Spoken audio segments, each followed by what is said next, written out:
चला तर नमस्कार विद्यार्थी मित्रांनो, स्वागत आहे तुमचं पुन्हा आपल्या लाडक्या चॅनल लर्न विथ भागवतमध्ये। विद्यार्थी मित्रांनो, बघा काल आपण सराव संच जो 12 आहे तो पूर्ण कंप्लीट केलेला आहे। त्याची लिंक मी तुम्हाला इथं बघा डिस्क्रिप्शन बॉक्समध्ये किंवा इथं आय बटनमध्ये तुम्हाला मी देऊन देईल, ठीक आहे। आज आपल्याला बघायचं आहे सराव संच 13 आणि त्याच्यामधील काही उदाहरणे। बघा 2 प्रश्न मी इथं लिहिलेले, तिसरा प्रश्न आपण बघणार आहोत, ठीक आहे। चला बघूया।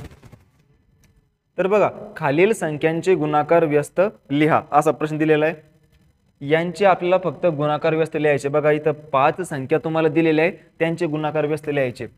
तर 7 दिलेला आहे, 7चा जर आपल्याला गुणाकार व्यस्त जर लिहायचा आहे आपल्याला, तर फक्त त्याला उलटा करायचा। म्हणजे बघा 7च्या खाली काहीच नसतो, म्हणजे काय असतो, 1 असतो, माहिती आहे। 7/1 त्यालाच उलटाच करायचा। त्याला जर उलट केलं तर काय होणार, तो होणार 1/7। सिंपल। त्यानंतर बघा इथं 11/3 आहे, सिंपल याला उलट करा, काय होणार 3/11। हा त्याचा गुणाकार व्यस्त।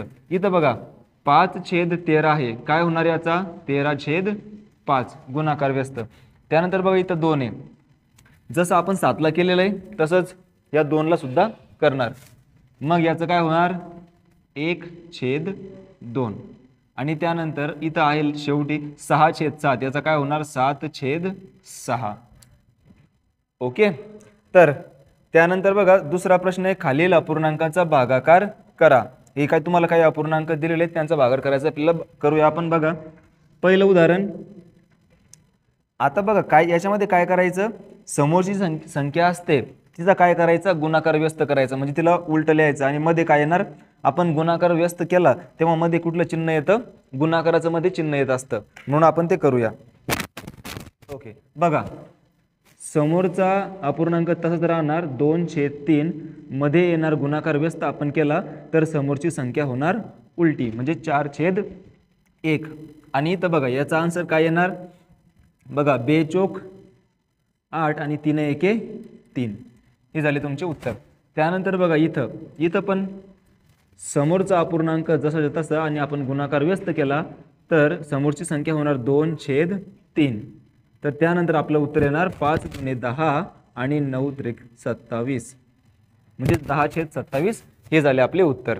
त्यानंतर समोर तिसरं उदाहरण बघा, याचा होणार 3/7, गुणाकार व्यस्त आपण केला तर हा जाईल वर 11/5, म्हणजेच आपल्याला उत्तर मिळणार 11×3 = 33 आणि 7×5 = 35, हे मिळालं आपलं उत्तर 33/35।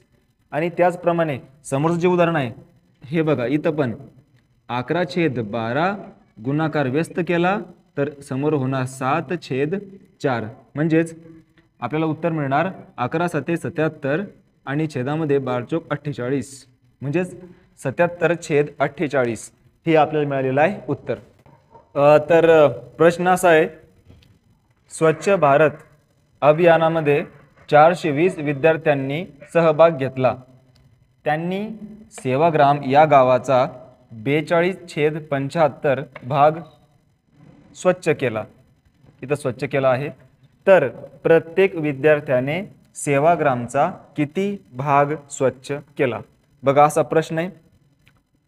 यामध्ये काय सांगितलेलं आहे, स्वच्छ भारत जो अभियान आहे त्याच्यामध्ये 420 विद्यार्थ्यांनी सहभाग घेतलेला होता आणि एक सेवाग्राम हे जे गाव होतं या गावाचा 42/75 एवढा भाग त्यांनी काय केला, स्वच्छ केलेला आहे। तर प्रत्येक विद्यार्थ्याने सेवाग्रामचा किती भाग स्वच्छ केला असं आपल्याला विचारलं। बघा इथं आपल्याला काय करावं लागणार, 420 ला आपल्याला डिवाइड करावं लागणार 42/75। तर बघा आपण करूया,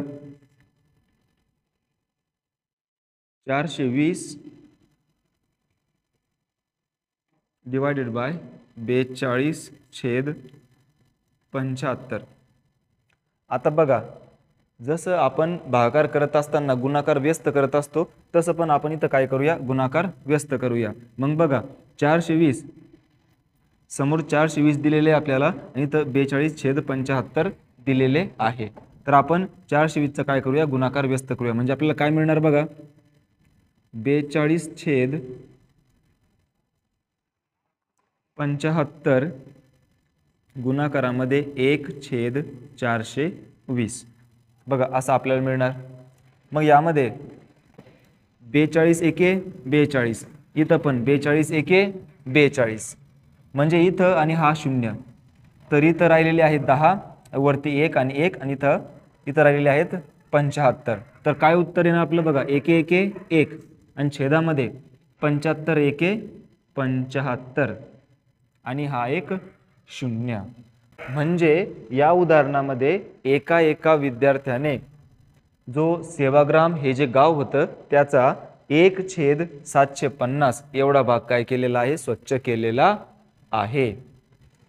तर विद्यार्थी मित्रांनो, अशा प्रकारे जो आपला सराव संच 13 जो आहे तर तो इथे संपलेला आहे.